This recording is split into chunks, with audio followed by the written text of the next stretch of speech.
É difícil.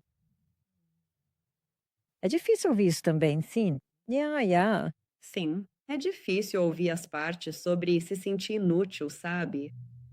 Então, sim. E é difícil ouvir que ainda se fala tanto dele, sabe? Como se eu tivesse me perdido nisso. Ça se termine.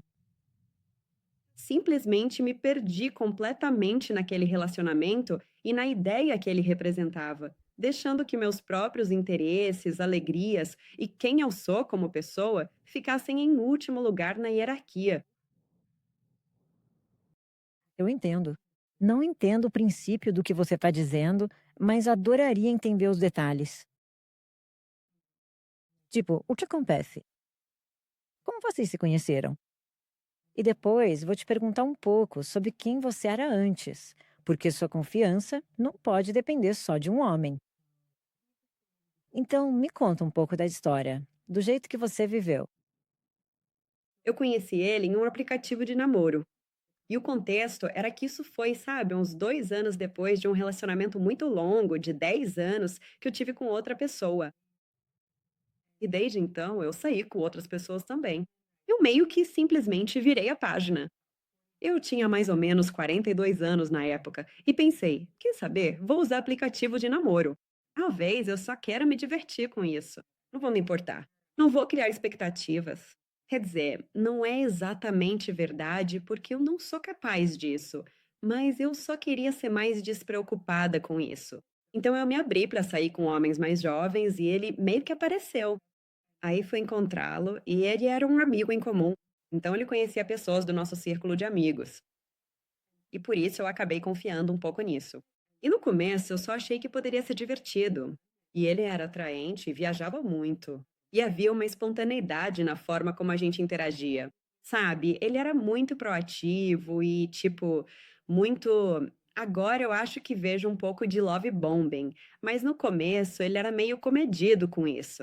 E era muito assim, simplesmente parecia bom, parecia confortável, parecia isso. O tipo de interação que eu procurava era com um homem com quem eu não precisasse me esforçar demais para saber como ele se sentia em relação a mim. Ele meio que estava me dando isso e eu estava aceitando. Eu pensei, ok, eu gosto disso. Eu gosto de como me sinto com essa pessoa. E eu sabia que ele já tinha tido muitos relacionamentos anteriores. Mas eu estava tentando não desmerecer isso e só pensar, ok, talvez essa pessoa realmente goste de mim e queira ficar comigo. E eu meio que só fui nevando e aproveitando. E a gente foi morar junto muito rápido. A gente já começou a falar, nem tanto sobre casamento, mas meio que dando a entender, e até falando sobre ter filhos numa fase bem inicial do nosso relacionamento, tipo com uns 2 meses.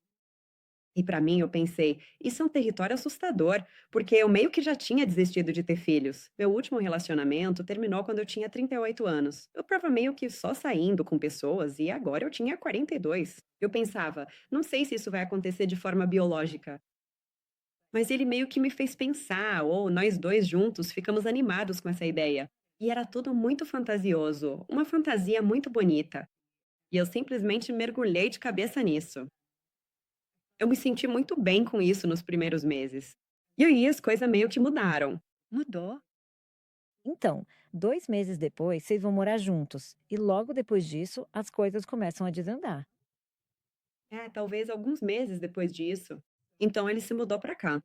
Tipo, foi em maio, e aí em junho, julho, eu comecei a sentir que as coisas já não eram mais as mesmas. E a intimidade mudou. Nossa vida sexual era muito íntima, muito conectada. Também era a primeira vez que eu tinha esse tipo de relação sexual com alguém. E aí as coisas simplesmente mudaram. E eu tentei conversar com ele sobre isso.